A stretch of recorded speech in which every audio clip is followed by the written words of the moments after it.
자, 그래서 이 박정희 대통령이 그 5월 16일 날 쿠데타를 했을 당시에 일단 날짜는 5월 16일인데 이 군대에 이렇게 슬슬 출발하고 모인 거는 5월 15일 날 모였죠. 예, 그 5.16 쿠데타, 5.16 군사정변인데 그 5.16 새벽부터 그날 한 점심 저녁까지 일이 다 진행이 됐기 때문에 5.16이고 시작은 5월 15일 날 했습니다. 15일 날 했고 장소는 실질적으로 그 군사행동이 개시된 거는 서울특별시, 서울시에 한정되어 있었습니다. 뭐 딴 데도 이렇게 동조하는 세력이 있었다고는 하는데 서울에서 한번 실패했으면은 뭐 딴 지역에 가서 뭐 내란을 했든지, 예전에 그 스페인의 프랑코 장군 같은 경우는 그 거의 내란이었잖아요. 내란. 그거는 뭐 한 방에 성공한 게 아니라 이제 저 지방에서부터 이렇게 막 했으니까 그런 식으로 했을 수도 있는데, 이게 뭐 그냥 하루 만에 성공을 해가지고 그냥 서울시에서만 일어났습니다. 그래서 교전군을 보게 되면은 일단 대한민국 국군과 군사혁명위원회라는 이름을 쓰는 요 반란군이 붙었는데, 이게 사실 이 정도 되게 되면은 이 군사혁명위원회도 하나의 정부예요, 정부. 그러니까 대한민국이라는 이 땅덩어리가 이렇게 한반도가 이렇게 있으면은 거기에 서울시에 이렇게 청와대에 대한민국 정부가 있고, 그 다음에 이 박정희를 중심으로 한 군사혁명위원회라는 또 하나의 정부가 사실상 있는 겁니다, 이거는. 그래서 뭐 쿠데타 뭐 실패하면 뭐 예전 같으면은 저기 뭐 능지 처참당하고 역적으로 몰려서 요 모가지 날라가 죽고 한다고 하는데, 그게 그렇긴 합니다만은 사실 그거를 이제 실행하는 사람들은 그 법을 뭐 그렇게 신경을 안 쓰는 것 같아요. 이게 뭐 실패하면은 내가 뭐 죽으니까 뭐 그런 느낌이 있겠지만은, 왜냐하면은 그 하는 쪽도 하나의 정부예요. 나도 정부고 저 청와대도 정부다. 대한민국에 두 개의 정부가 있는데 오늘 내 정부가 저 정부를 없앤다 이거예요. 그러니까 실질적으로 그냥 전쟁입니다, 전쟁. 정치적인 전쟁이에요, 이거는. 그래서 이 교전군을 보면 대한민국 국군, 여기 진압군이 됐을 테고, 군사혁명위원회 군대, 여기가 반란군이 돼가지고 5월 16일 날 또 한판 붙습니다. 그래서 지휘관이 보게 되면은 대한민국 국군 쪽에 윤보선 대통령과 장면 국무총리, 요 사람이 일단 지휘관이라고 할 수가 있고, 뭐 통수권이 있었으니까 군인은 아닙니다만은, 그때 국방장관을 하던 사람이 이 현석호 국방장관, 그다음에 육군 이제 참모총장이 장도영이 있었고, 검찰총장은 뭐 사실 그 뭐 군 지휘권이 있는 건 아닙니다만은 뭐 그래도 이렇게 체포는 할 수가 있으니까 나중에 뭐 깜빵 보낼 때 필요하니까 뭐 이태희 검찰총장 그쪽도 이제 저 진압권 쪽에 넣을 수가 있고, 그리고 이 카터 매그루더 미국 사령관이 한미 그때 연합사 쪽으로 해가지고 정부 쪽에 있었습니다.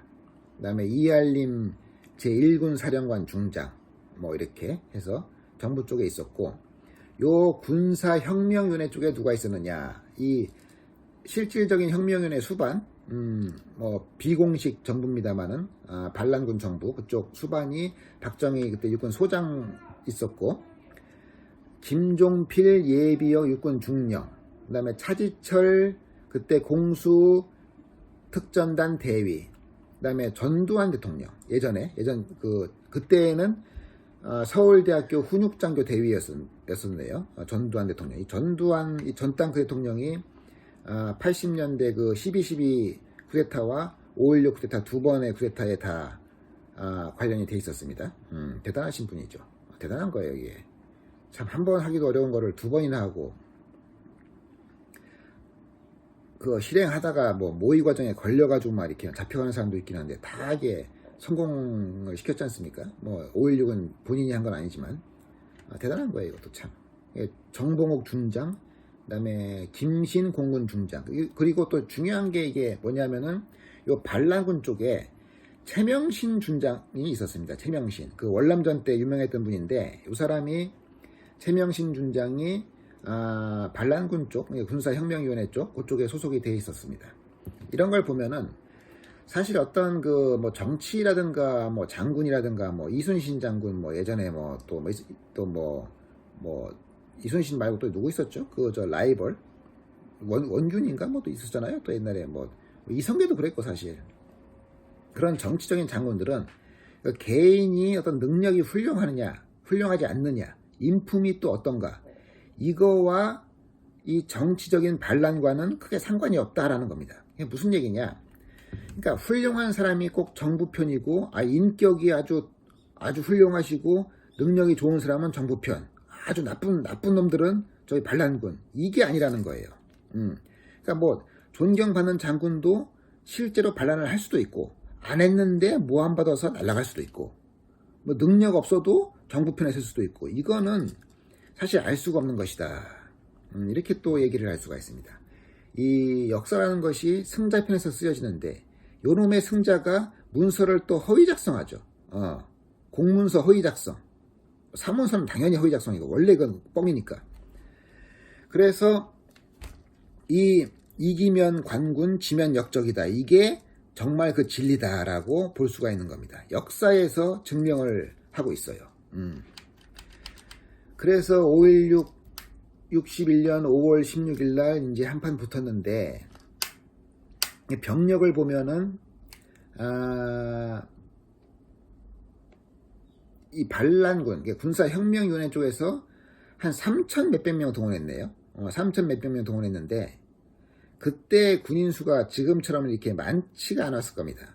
근데 사실 3천 몇백 명이 그렇게 성원시를 다 점령하기는 어려운 병력인데 이거 가지고 성공한 걸 보면 아마 후방에 지원하는 병력은 더 있었을 거예요. 더 있었고 그 앞에 행동한 게 3천 몇백 명 들어왔는데 그거 가지고 이제 국가기관 점령하니까 그냥 성공해서 끝난 것 같습니다. 이래서 사실 이 쿠데타라는 거는 큰 병력은 필요 없고 그냥 어느 정도 단기간 내에 수도를 점령할 수 있는 병력으로 성공만 하면 바로 끝난다는 것을 알 수가 있습니다.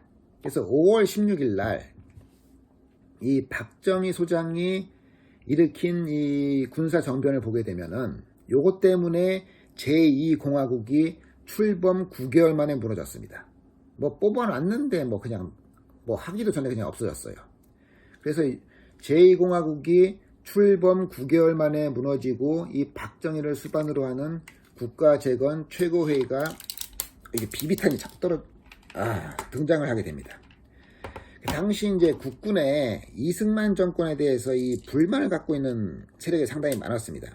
왜냐하면은 그때 이승만 정권 때 뭐 이렇게 그 인사 적체 문제도 좀 있었고 그 뭐 장교들한테 뭐 잘 안 해줬나 보죠. 그때 뭐 4.19 혁명 이후에 사회가 혼란해지긴 했는데 그 전부터도 뭐 부정 축제도 많고 선거는 다 조작되고 그래가지고 거기에 대한 기성 정치권에 대한 이 군인과 시민들의 불만이 좀 많이 있었어요. 그러다가 4.19 혁명이 터지니까 그 이후에 정군운동, 그러니까 군대 내에서 이제 좀 부정부패와 연관돼 있는 사람은 옷 벗어라 이거죠. 딴 거 해라 이거예요. 군대 있지 말고 옷 벗고 나가라. 그래서 정군운동을 벌여가지고 미국과 충돌했던 그 일련의 세력들이 있습니다. 그 세력이 아마 박정희와 그 김종필을 비롯한 그런 장교들인데 그게 육군사관학교 그때 8기생을 중심으로 해가지고 많이 좀 잘려 나가는 것 같아요. 목이 잘렸죠. 이제 강제 입편당해가지고 말 안 들으니까. 그런 사람들을 이제 주축으로 해가지고 비밀리에 군사혁명을 이제 계획을 하게 됩니다. 그래서 원래는 이게 군사혁명이 5월 16일 날 딱 하려고 한 게 아니었다고 나옵니다. 그 계획이 이제 4월 19일이기 때문에 4.19 혁명이 일어난 날이 4월 19일 날 그 날에 맞춰가지고 이 데모 세력과 가담하여 청와대로 진격하려고 했었다고 합니다. 근데 그 데모 세력과 이제 같이 해서 청와대로 진격하면은 훨씬 더 정당성을 부여받을 수가 있죠. 왜냐하면 국민이 동참해줬기 때문에 이거는 군부 단독 그 반란이 아니라 진정한 민중혁명이다. 민중혁명에 군부가 가담했다. 뭐 이렇게 할 수가 있었는데 그때 운이 없어가지고 데모가 별로 격화되지 않았어요. 4.19 혁명 뭐 어쩌라고 해서 시민들이 안 나왔어요. 그냥 뭐 나온 사람 나왔겠지만 집에서 그냥 밥 먹고 놀고 있으니까 이 데모가 격화되지 않자 계획을 5월 12일로 바꿨습니다. 5월 12일 날. 5월 10일로 연기했는데 정보가 샜어요. 누설돼가지고 또 연기돼가지고 5월 16일로 그냥 마지막에 결정된 겁니다.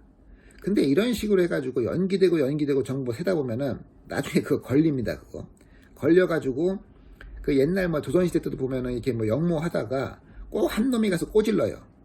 저 내시기한테 꼬질러가지고 그 걸려가지고 다 아주 아작이 나는데 뭐 걸려도 또 어차피 하기로 했으면 또 그냥 밀어붙이면 되긴 하는데 이렇게 막 연기하다 보면은 나중에 못하고 다 뭐 도망 다니다가 막 잡혀서 죽고 그런 상황이 생기는데 5월 16일 날 이 박정희가 마침내 이게 한 거예요. 이제 단행을 한 겁니다. 그래서 청와대와 방송국과 육본을 시위로 한 서울의 주요 기관을 차례로 이제 점령을 하기 위해서 그 육사 8기생 그때 8기생이면은 장군 아직 못 단 사람들이 많았을 겁니다. 중령 대령이라고 이렇게 그런 사람들과 걸기해서 영등포 제6군 관구 사령부 여기를 1지휘소로 삼고 서울에 주둔한 부평 남부에 주둔한 34단 뭐 포병대 어쩌고저쩌고 해가지고 해병대까지 해서 서울로 들어온 겁니다.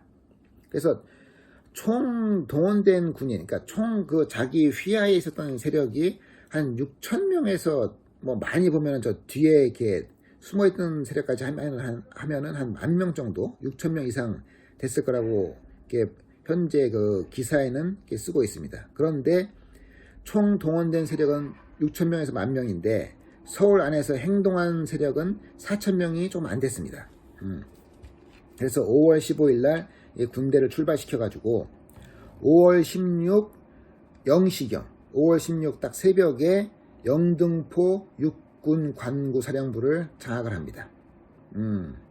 그래서 6월 16일 0시 그 시각부터 이제 전면적인 진압작전이 시작이 되는데 진압이 아니라 반란군 쪽에서는 뭐라고 해야 되나요? 뭐 침략작전? 뭐 정부 전복작전이 00시부터 시작이 되는데 요 비슷한 시각에 해병대 일부가 그때 박정희와 합류하기 위해서 이 북한과 대치하는 상황에서 군사적 요충지인 김포를 비워두고 한강을 타고 이제 슬슬 남하를 하게 됩니다.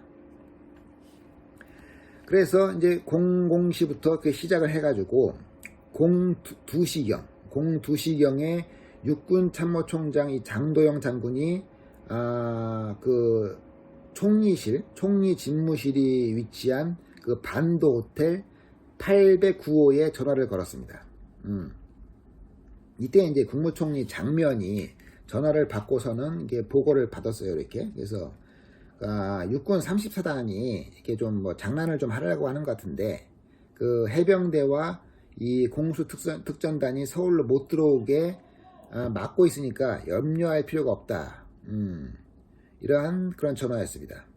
여기에 이제 장면 총리가 그 전부터 자기가 이걸 알고 있었으니까 일주일 전에 자기가 했던 얘기가 아니냐. 그러니까 그 얘기를 들은 거예요. 그 군사 반란이 계획하고 있다는 얘기를. 그래서 조치를 빨리 취했으면 잡을 수가 있었는데 뭐 호텔에서 뭐 잠자고 있다가 전화 받았으니까 그 당장 이미 일어났으니까 조치를 취할 수가 없죠. 미리 했어야 되는데. 그래서 일주일 전에 내가 말한 게 아니냐 해가지고 직접 와서 사건을 보고해라. 이렇게 전화통화가 5월 16일 2시에 있었습니다. 그리고 이 진행 과정에서 이 박정희가 군대를 끌고 사사사사 다 올라오고 있는데 그때 한 03시경에 또 무슨 일이 있었느냐. 이 정부 쪽에서 주한 미군 사령관 겸 유엔군 총사령관 카터 맥그루더가 주한 미군 미국 대사 대리가 있는데 전화를 걸어서 반란 소식을 전했습니다. 그래서 이 박정희의 쿠데타가 미국의 승인이나 지지하에 이루어진 것이 아니고 지지하지 않는다. 미국은 대한민국 정부가 이거를 진압할 생각이 있다라고 그거를 확인을 한 겁니다. 사실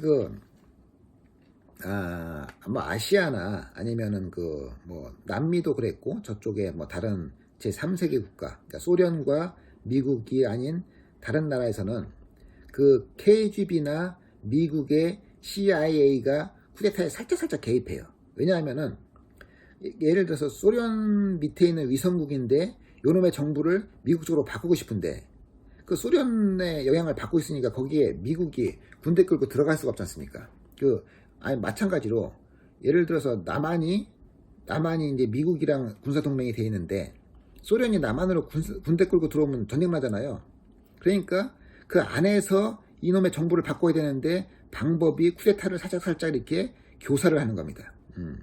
장군들 선동해가지고 쿠데타를 하면 소련 입장에 있었던 정부가 미국 정부로 살짝 바뀌고 전쟁하는 거랑 똑같은 효과죠. 뭐 가가지고 굳이 미군들 죽이면서까지 전쟁할 필요가 없으니까 그 나라 안에서 정권이 싹 바뀌니까. 그래서 CIA와 KGB가 쿠데타에 개입을 많이 했습니다. 근데 이제 이때는 박정희 때는 미국이 무슨 뭐 장면 정부가 마음에 안 들어가지고 박정희를 뭐 이렇게 선동해가지고 쿠데타를 한 게 아니다라는 것을 서로 확인한 기록이 03시경에 있었습니다. 그래서 그 비슷한 시각에 이 육군 참모총장 장도영이 국방장관 이 현석호 자택에 또 전화를 걸어가지고 반란 소식을 전했는데 육군 방첩대 서울 지부에 있으니 나와 달라 이러한 이야기를 했다고 합니다.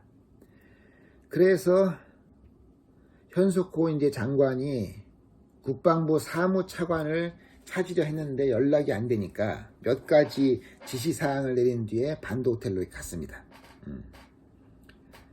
그렇게 이제 정부 측에서 살살 연락을 받고 대응을 하는 찰나 03시 40분경에 그 5월 15일 날 행동을 개시한 육군단 포병단이 남산에 남하해가지고 그냥 육군본부를 장악을 해버린 겁니다. 이거 장악 못했으면은 실패했겠죠. 근데 03시 40분경에 첫 번째 승전보를 올린 겁니다.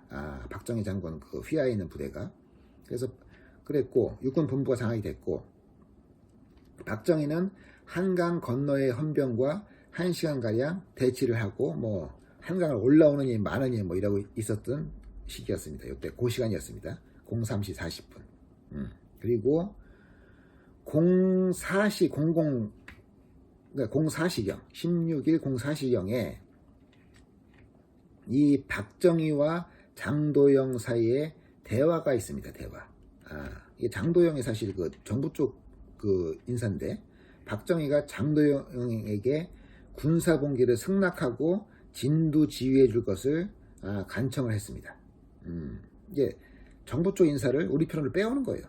빼오는데 내 밑에서 해라 하면은 안 할 것 같으니까. 왜냐하면 더 계급이 높았잖아요. 그러니까 그 우리 군사혁명위원회에 의장을 맡아 주십시오 해가지고 진두 지휘해 줄 것을 간청을 했는데 장도영이 이때 거절을 했습니다. 그래서 장도영이 군이 시내에 들어왔고 진압될 것 같지 않다는 소식을 이 장면과 윤보선에게 전했고 이 곧바로 유엔군 총사령관 카터 매그루더에게 보고가 또 들어갔습니다. 시내에 진입했다가 보고가 들어간 거예요. 그래서 시내에 진입했는데 04시 20분경에 이 국방장관 현석호가 총리 집무실로 향하다가 이 총성을 듣게 됩니다. 이에 검찰총장 이태희 등과 장면을 피신시키려 하였고 04시 30분경에 실질적으로 피신이 이루어진 것 같아요. 이때 검찰총장 이태희, 경감 조인원, 국방장관 현석호 이런 사람들이 정부 주요 인사였는데 다른 곳으로 발을 옮겼다고 하면서 정부 수반이 도피를 했습니다. 이때 만약에 정부 수반이 도피를 안 하고 진압을 적극적으로 했으면 그러면 서울시에서 좀 전투가 벌어졌겠죠. 전투가 벌어졌을 테고 미군 그 매그루더 사령관이 진압하겠다는 의사를 표시를 했으니까 아마 박정희 정권이 탄생을 안 하고 탄생을 안 했으면 전두환도 없었고 전두환도 없으면 이게 뭐 노태우도 없고 박근혜는 당연히 그 박정희의 딸이었으니까 대통령이 될 일이 거의 없었을 테죠. 뭐 자기 아버지의 후광으로 됐는데 자기 아버지가 쿠데타를 실패했으면은 그 딸이 뭐 다시 정치를 나와서 뭐 그럴 수도 있긴 합니다만은 거의 뭐 박근혜 정권도 없었을 테고 대한민국이 참 새로운 역사가 있었을 텐데 정확히 말하자면 5월 16일 한 4시경에 이게 정부 수반이 도피하면서 이게 대한민국 한 50년 역사가 결정이 된 거예요. 야, 이게 아주 웃기죠. 아주 이게 참 역사라는 것은 참 희한하게 전개가 되는 것입니다. 그래서 05시경에 실질적으로 05시경에 이렇게 도망 다니고 정부 부처가 도망 다니고 그 과정에 그 해병대와 육군 그 포병단이 서울에 완전히 다 진입을 했습니다. 그래서 05시경에 육군 본부, 그다음에 그때 KBS 중앙방송국을 장악을 해가지고 군사혁명을 뉴스로 틀었어요. 그때 정확히 이 주파수가 어떻게 되냐면은 중앙방송국 라디오 중파 AM 710 KHZ 뭐 헤르츠, 킬로헤르츠 여기를 통해서 혁명 공약 육성이 방송이 됐습니다. 이렇게 되면 일단 국민들이 그 소식을 접하고 정부의 주요 기관이 이 군사혁명위원회 쪽에 다 접수가 되고 그러면서 거의 한 80-90% 성공했죠. 예, 80-90% 성공했어요. 뭐 따로 뭐 더 할 만한 조치들이 없으니까. 그래서 06시경에 정부 쪽에서 마지막 기회가 한번 있었습니다. 그러니까 방송 나오고 이 군대가 서울시에 있는 그 주요 시가지를 점령했지만 빨리 군대 동원해서 그거 다 없애버리면은 진압을 할 수가 있었는데 그때 장면 총리가 주한 미국 대사관으로 갔다가 들어가지 못하게 되자 해화동에 있는 가르멜 봉쇄 수녀원으로 들어가서 아예 그냥 은신을 해버렸습니다. 수녀원에 들어가서 이렇게 짱 박혀 있으니까 이건 뭐 진압을 못하는 거죠 이제. 그래서 거의 한 6시간 만에 이게 작전이 거의 성공이 됩니다. 5월 16일 5.16 군사혁명이 6시간 만에 이렇게 작전이 성공을 하게 됩니다. 그래서 그 이제 날이 밝고 나서 해가 뜨니까 윤보선 대통령과 박정희가 이 만나서 오전 9시경에 이 5.16 주체 세력이 대통령을 어떻게 할까 이거에 대해서 한번 논의를 하기 시작합니다. 다 한 거예요 이제. 다 끝났습니다. 쿠데타는. 날이 밝으니까 혁명이 이루어지고 정권은 무너졌습니다. 참 대한민국의 이 특이한 사건이 성공을 한 겁니다. 그래서 5.16 주체 세력이 5월 16일 9시에 대통령을 제거할 것인가 말 것인가 여기에 대해서 토론을 했는데 그냥 살려두자라고 했습니다. 대통령을 이걸로 쏘면 이거는 좀 뭐 일이 좀 커질 것 같으니까. 그래서 그때 이제 육군소장 박정희 대통령이랑 육군 참모총장 정도영 이런 사람들이 들어가가지고 국방장관 현석호를 끌고 윤보선 대통령을 불러내서 대통령이 계엄령을 추인하도록 설득을 합니다. 보통 우리 군부는 박정희가 뭐라고 얘기를 하냐면 우리 군부는 과거에도 충성을 다했고 지금도 그렇다. 그래서 대통령 각하께서 이번 혁명을 지지하는 성명을 내달라라고 했습니다. 그래서 이 09시에 완전히 정부를 다 접수를 합니다. 그리고 오후에 그날 한 4시 30분경에 이 장도영이 국가혁명위원회 의장직을 수락을 함으로써 완전히 이제 군사혁명 정부가 구성이 됐습니다. 그리고 5시 30분에 이제 포고령을 또 하나 내렸어요. 5시 30분에 이 국회에 해산을 명한다. 국회 해산을 명하면 그게 해산이 되나요? 그럼 제가 가가지고 국회를 해산한다고 하면 해산이 되나요? 안 되지 않습니까? 안 되는데 군대가 있으니까 그냥 정부를 조직했다 해놓고 그냥 포고를 하는 거예요. 그냥 떠들어요. 해산하라고 하라고. 뭐 안 하면 또 총 들고 가니까. 그렇게 해산을 시키고 일체 정치 활동을 금하고 국무위원과 정무위원을 모두 체포를 하고 헌법기관 중 정치에 직접 관여하지 않은 대통령을 제외한 모든 구정치인과의 협상을 배격한다 해가지고 5시 30분에 포고령을 내렸습니다. 그래서 이 쿠데타가 5월 16일 날 성공을 했습니다. 그 주요 인물들로 보게 되면은 이때 이제 쿠데타를 했던 세력이 그 후에 박정희 정부의 다 주요 인사가 되는데 그게 이제 차지철이 있었고 그리고 또 강상욱이라는 사람, 뭐 구자춘, 김동아, 또 김재규도 이때 있었죠. 나중에는 또 차지철이랑 또 이렇게 관계가 안 좋아가지고 또 총으로 또 12.6대 쏴 죽이고 본인도 막 사형당하고 그랬습니다만은 이때 유명한 인물들이 그 이후에 다 정계에 진출을 하게 됩니다. 전두환 대통령도 이때 육군 대위로 거사에 참가를 했었습니다.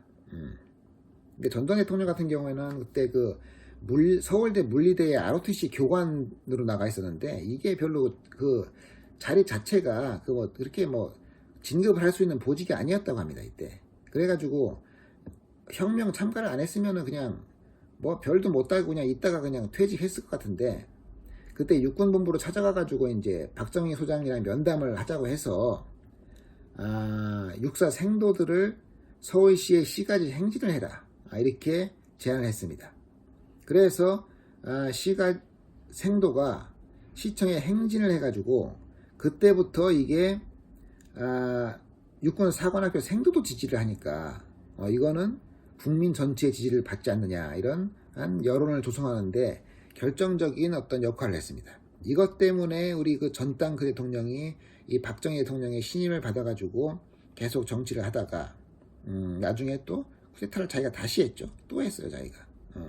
그렇게 되는데 이때도 또 역사의 갈림길이 또 하나가 있었는데 이 박정희 그때 그 의장이 전두환 그때 뭐 대위인가요? 대위한테 국회의원 출마를 권유했어요. 국회의원 한번 해보지 않겠느냐.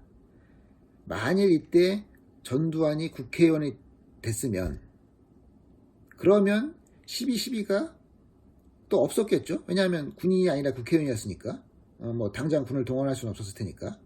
근데 또 국회의원을 안 하고 군인으로 남겠다 이렇게 해가지고 야 이게 역사가 대한민국 역사가 이렇게 연결이 되는 것입니다. 야, 이게 참 과거의 역사를 이렇게 살펴보다 보면 참 결정적인 그런 순간이 있었고 그 결정적인 순간에 어떠한 상황이 발생하느냐가 사실상 운에 의해서 많이 좌우돼요.